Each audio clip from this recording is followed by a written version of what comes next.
Hello everyone, and welcome back to Fluctus Channel. Kapal selam adalah salah satu inovasi terbesar perang angkatan laut. Saat ini ada beberapa jenis kapal selam termasuk kapal selam bertenaga nuklir dan kapal selam bertenaga diesel yang dibangun untuk penggunaan militer dan sipil. On today's feature, pada video ini kita akan melihat perbedaan antara kapal selam bertenaga nuklir dan bertenaga diesel dan bahaya yang dihadapi oleh awak kapal selam yang bekerja ratusan kaki di bawah permukaan laut.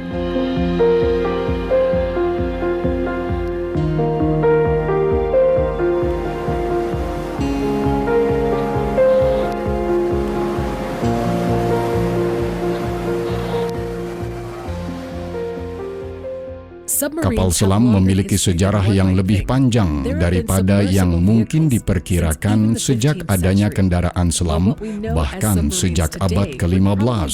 Tetapi apa yang kita kenal sebagai kapal selam hari ini dapat ditelusuri kembali ke akhir abad ke-19, ketika banyak negara yang telah merencanakan mesin seperti itu telah merancang sendiri dan banyak yang akhirnya cukup maju untuk menggunakannya dalam pertempuran selama Perang Dunia Pertama.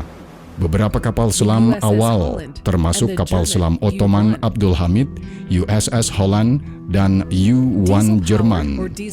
Kapal selam bertenaga diesel atau diesel listrik mulai menjadi lebih populer setelah berakhirnya Perang Dunia Kedua dan perlombaan senjata berikutnya antara Amerika Serikat dan Uni Soviet selama Perang Dingin.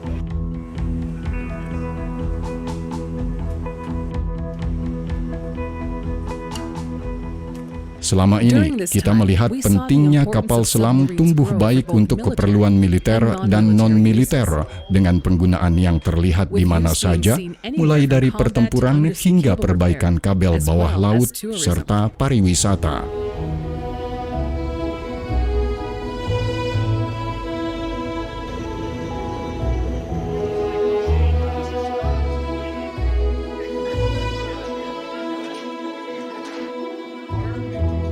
Kapal selam bertenaga diesel lebih murah untuk dibangun dan memiliki sumber daya yang tersedia, sehingga kapal selam diesel sangat penting untuk aksesibilitas kapal selam dan peningkatan teknologi kapal selam.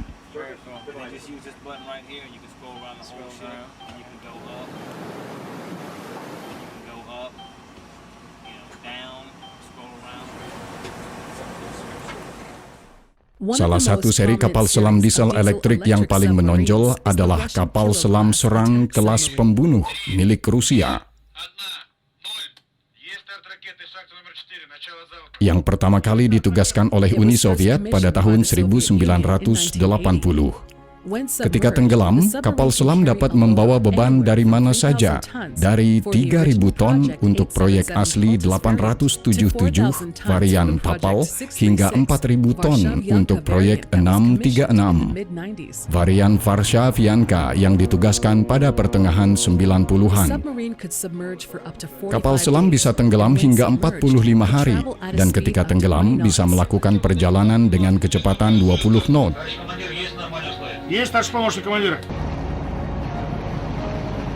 Kapal selam serang seperti ini terutama digunakan untuk memerangi kapal selam lain dan setiap kapal musuh yang berada di permukaan air.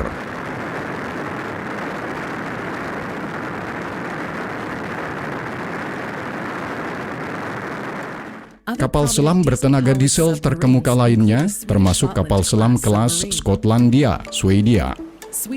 Swedia adalah pelopor dalam teknologi kapal selam listrik diesel dan mereka terus memimpin dalam hal teknologi listrik diesel.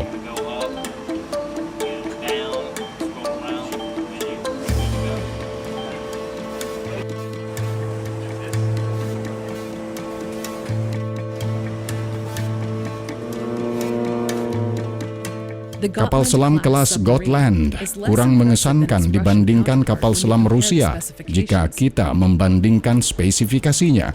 Tapi apa yang dikorbankan kelas Gotland, kecepatan dan muatannya, membuat siluman meningkat karena kapal selam ini dianggap sebagai salah satu kendaraan siluman paling canggih oleh banyak komentator militer. Salah satu kekuatan yang meningkat dalam hal kekuatan angkatan laut dan teknologi kapal selam diesel adalah China, dan kapal selam diesel terkemuka mereka adalah kapal selam UNCLOS.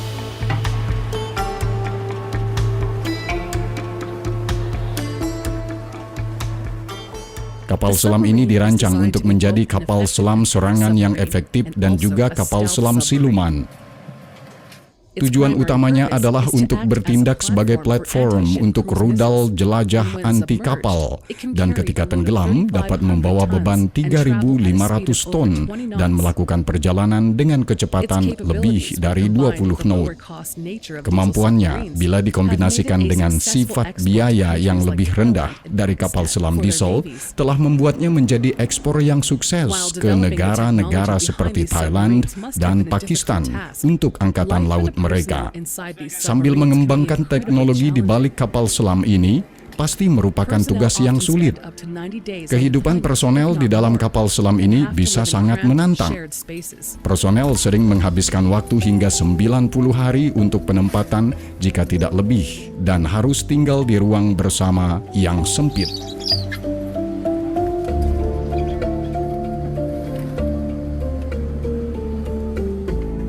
Banyak awak kapal selam sering merasa sulit untuk menyesuaikan fungsi psikososial mereka dalam pengaturan normal karena mereka terbiasa bekerja dan hidup dalam kondisi ekstrim.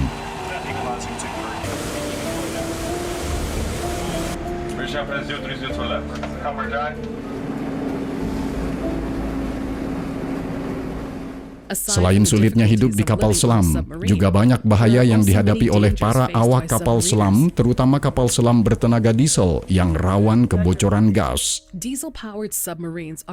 Kebocoran gas sangat berbahaya ketika Anda berada di kapal bawah air tanpa udara segar untuk bantuan. Kegagalan listrik dapat menjadi bencana bagi penyewa kapal karena dapat mematikan pasokan oksigen vital mereka atau membuat kapal selam tidak dapat dioperasikan, tidak dapat melakukan prosedur darurat.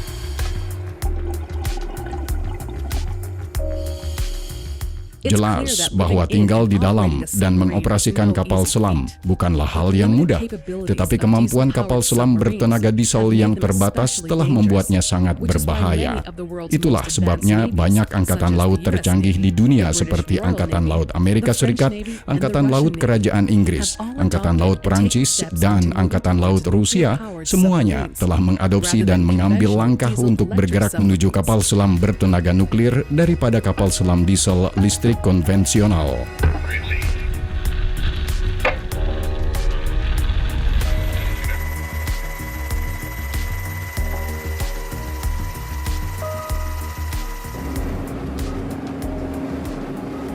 Kapal selam nuklir ditenagai oleh reaktor nuklir yang dibangun di dalam kapal sebagai lawan dari kapal selam diesel yang ditenagai oleh mesin bertenaga bahan bakar.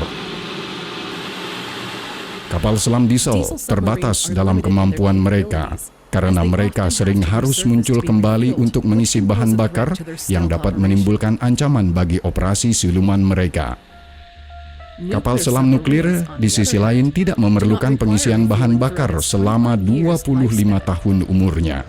Mereka hanya perlu muncul ke permukaan untuk mengisi kembali kebutuhan mereka seperti persediaan makanan atau obat-obatan.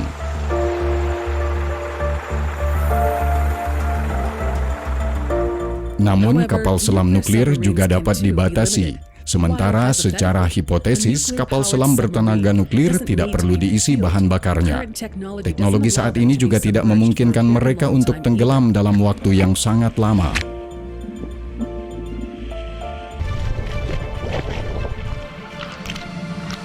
Masa depan kapal selam diesel tidak pasti. Angkatan Laut terkemuka dunia mungkin beralih ke tenaga nuklir. Tetapi kapal selam listrik diesel konvensional masih memegang peran yang sangat penting di angkatan laut banyak negara. Terlepas dari sumbernya, apakah itu mesin diesel bertenaga nuklir atau mungkin energi terbarukan yang segera bersih, aman untuk mengasumsikan bahwa kapal selam akan tetap relevan dalam peperangan angkatan laut bawah laut untuk waktu yang lama di masa depan.